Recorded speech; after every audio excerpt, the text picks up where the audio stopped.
to another episode of So You Think You Can Garden, the show where we don't have green thumbs, but we do have green hair.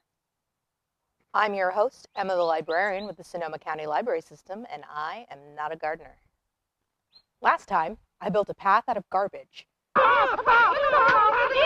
and also managed my first harvest. I was continuing to harvest things out of my garden every few days, and so far none of it had killed me. I don't know, that just sort of seems like the kind of thing that would happen to me. It was time to put the planned fence into action. A few years ago, I read a story about a woman in Scotland who knit her garden fence with giant needles and twine. As previously mentioned, I am a knitter, so I thought, hey, why not play to my strengths? Knitting a fence is interesting. Define interesting. Oh God, we're all gonna die? I think if I ever tried it again, I would definitely do some things differently. I would probably use a different material than paracord, which is kind of pricey. And I probably wouldn't try such an elaborate pattern, but I basically wanted the same pattern as my Scottish hero, so I definitely needed something with different sizing options. Overall, I still kind of like it. Will it be tall enough to keep out four-legged visitors? That's a problem for future Emma. I used some step-in posts to hold up the knitting. You may have noticed my gate over here with some differences.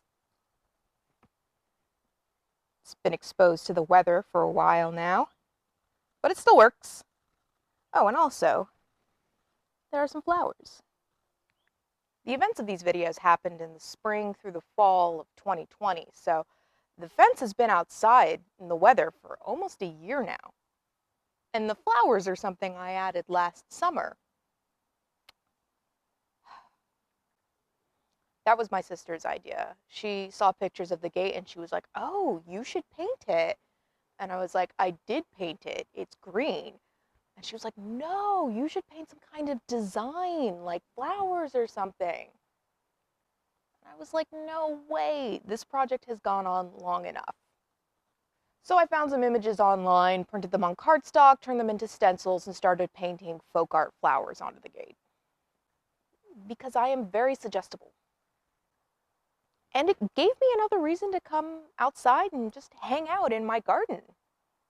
I also bought this cute little gate sign that said, give bees a chance. But it's not weatherproofed in any way, so. But it did remind me of an important element of gardening, pollinators. I've been a fan of pollinators even before I was attempting gardening. I mean, who isn't? I'm pretty sure it all started when I read A.S. Byatt's The Biographer's Tale. There's a character in that who's studying colony collapse disorder. You can learn more about colony collapse disorder in the link from the EPA's website down in the description. But even more fun, you can learn about bees and other pollinators with books from the library. You didn't think I was done with this bit, did you? The library has all kinds of books on this subject, such as Pollinator Victory Garden, Pollinator-Friendly Gardening,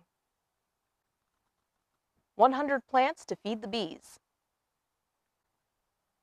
Grow a Living Wall, and Attracting Native Pollinators. And so many more. I have a lot of reading to do. And it's something I'm going to keep in mind for any future gardening adventures. That's all for now. Tune in next time for our final episode.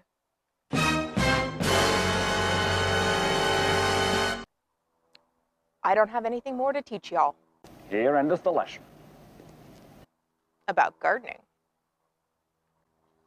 And the finale might contain a little something extra special. Like and subscribe to see more content from this channel, and we'll see you next time.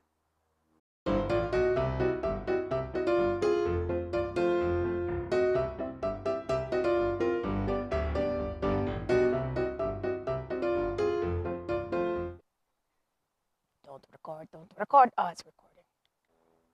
Psych! You thought this was a show about gardening, but it's a show about books. Mother, Mother, why?